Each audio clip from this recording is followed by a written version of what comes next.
Hello everybody, this is EWA here coming back with another video. Today I'll be discussing Nancy Pelosi's election to the House and some of the latest polls from the Georgia runoff races.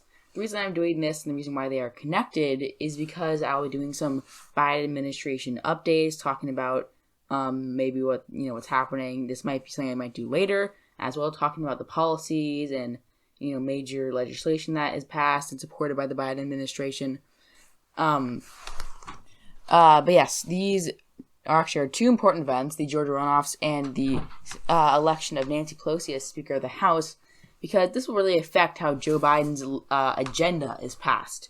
So with Nancy Pelosi, I did not think that she wouldn't be reelected. I would be very surprised if she wasn't.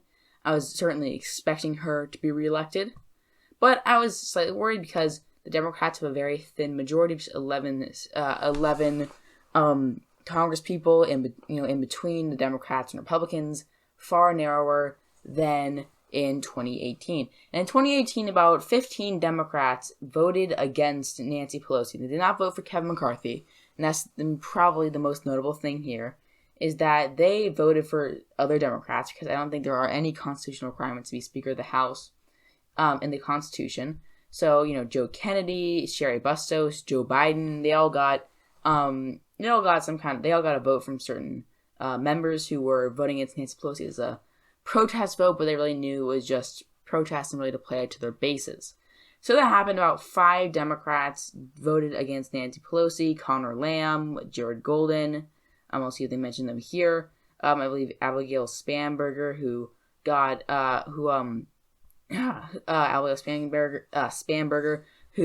won a very narrow re-election in her district, and she was the one who was notably went off on a tangent. It was described as about Democrats using the word socialism and defund the police and the overall stigma against that, and why she thought it costed a lot of Democrats seats, and why a lot of Democrats are now returning to the 117th Congress.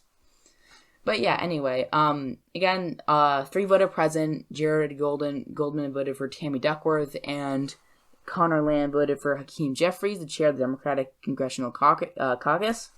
So none of them voted for Connor Lamb. Again, the other 3 voted present, which means they didn't vote for anyone else, just voted present, pretty much like abstaining, if I understand it correctly. But yes, Nancy Pelosi, being Speaker of the House, will certainly help Joe Biden because she is actually an experienced legislator. She has been in there for a while. And she definitely can probably help Biden get things done. It'd be a lot better than Kevin McCarthy, who is a Trump loyalist. He signed on to the Texas lawsuit, which probably now can be described as a rite of passage if you're considering a loyal Trump supporter. So yeah, certainly I don't think that he would help Biden get his legislation passed compared to Nancy Pelosi. So now I'll move on to the Georgia Senate races. So I know I did a video about this a few days ago, but I just want to update it because a lot of things have changed.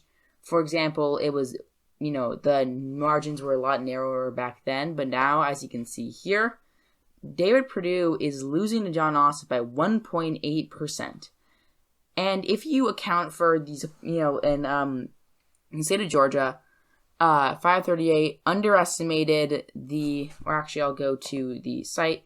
538 underestimated the Republicans by about 0.9%, though if you do look at the margins, which here we go, they actually underestimated both of them in terms of the total margins, but they had Joe Biden overperforming Donald Trump by the margin compared to the victory margin, which was 0.3% rounding up, and here that'd be a 0.9% difference. So therefore, they technically underestimated the Republicans by about 1%ish. And that's kind of how I look at these polls. And by that margin, now Jon Ossoff and Raphael Warnock are both well above what I can consider the margin of error. Which I'm much more confident of a Warnock victory for one thing, because he's 2% ahead, and Kelly Loeffler was ahead for a while. She was leading just narrowly. And if you did account for this 1% difference, she was winning. And Perdue was leading, by a lot larger margin. But now they're both ahead by a decently comfortable margin. And I'm actually considering, changing my prediction from Warnock winning against Loeffler, but Ossoff winning against Perdue to now maybe I think it's just a toss-up between Ossoff and Perdue. I don't even know if I could give Perdue a narrow margin just based on the incumbency maybe, but honestly, I think that the margin of split ticket, voting, I don't think there are very many people who would vote for Warnock but not Perdue, or, the people who voted for Biden and Perdue. I think they're now switching to the just Democratic side, and I think there are going to be such a small number of people that will be voting in any way, split ticket, having a split ticket for Warnock and Perdue. I think that it will not make a difference. So I think I think that Ossoff has a lot better chance. I'm very cautious of putting it as a Ossoff victory, compared to a Perdue victory. I don't know how likely that is, but I think just close. But I can say for very, very certain that I think I can put Warnock's victory now as maybe, as still tilt Democratic, but maybe upwards of 1% to 1.5%. And to run down my margins real quick, 1.5 and under is tilt, 1.5 to 0.1% is tilt, 1.5% to 5% is lean, 5% to 12%, 10% is likely, and 10% plus is safe. And if I want to include one little extra rating, it'd probably be solid, which would be 15% up, but I wouldn't have a separate characterization for that. But that'd be, if I referred to it as a solid seat, it means I think it is, entirely solid for one party or person, candidate actually. There we go. So there we have it, everyone. As you can see, I'm very confident of a Warnock victory, albeit by maybe 1%. I still think that he will win. I think Kelly Loeffler is probably, I can't really find her approval rating anywhere, but I think she's very disliked. I do not think that she'll be able to pull off victory against Raphael Warnock, who is comparatively, I think, is a lot more popular. I think that he can really draw out a lot of different demographics. He's a very inspiring person. As a reverend, he has, I could say, natural public speaking ability. He can appeal to a lot of people, a lot of the, Christian voters who might be considered swing voters. He could appeal to them. Jon Ossoff, I think, I do think that he doesn't have as good of a chance, but I think there'd be at least, I think 0.5% would be the maximum for split ticket voting. I don't think it'd be even that much, because both candidates are, on either side there, both candidates are campaigning together. So for better or worse, Warnock and Ossoff are campaigning together, and Perdue and Loeffler were campaigning together until Perdue had to quarantine due to one of its staff having COVID-19, if I do remember correctly. So I think that the margin of split ticket voting is narrowing, and if Warnock wins by 1% and maybe 0.5% or a little under, more likely do not vote for Ossoff, that would still mean he has a narrow victory. So I'm not going to change my characterization yet. I'll really just move it into toss-up with maybe having Perdue giving him a slight lead, though I'm very wary to do that, because if I do look at the U.S. Senate polls in Georgia, there have not been any polls that have put him ahead. I mean, even Trafalgar Group puts Democrats ahead. Trafalgar Group, which is possibly one of the most conservative pollsters there is, they have the Democrats ahead in most of their polls. I mean, 1 to 3 compared to this open model project, which is not even rated 4% for each.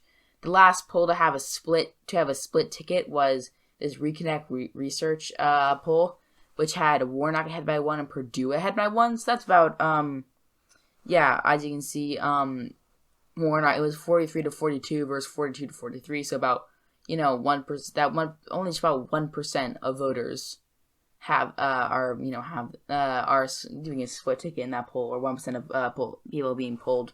And here you can see that same margins, similar margins. As you can see, 1% voted for Perdue, so it could be up to 1%. That margin, it could be anywhere. I think it would be anywhere from really low to 1%.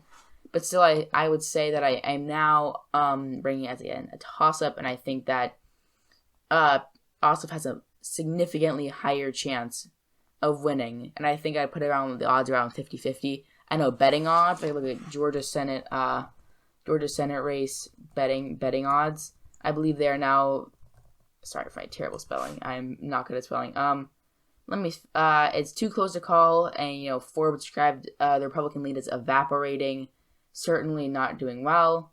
I mean, before you look like just 22 days before, betting odds for Republicans from the same news site, and then 22 days later, betting odds show Georgia Senate race is now too close to call. Obviously, I do not think they're doing well, and I think Republicans, they're campaigning in very much with Donald Trump, who lost the state. And if you really want to have a winning strategy, I think tying yourself with a candidate who lost the state is not a good strategy compared to Ossoff and Warnock, who are campaigning with Joe Biden, the candidate who did win the state, and they're putting together a message of like, if you voted for Joe Biden, that you should vote for us as an extension to have him have a successful term in office. So in the end, I think that I'm moving my rating up to one is tilt Democratic, the special election. One is toss-up. And I think if I was to give it an estimate, I probably would say I think Ossoff would win, but I'm still not sure about it, and I think Perdue could win just as easily. Okay, so yeah, thank you all for watching, everyone. That's part of my Biden administration updates. I also have an Georgia election night, which isn't exactly my prediction, and it rather reflects my prediction for my last video. But still, I hope you all enjoy it. I also have another election night, the 13 colonies election night. So please subscribe and hit the notification bell so you'll be instantly notified when those two videos come out, and you can come and watch them.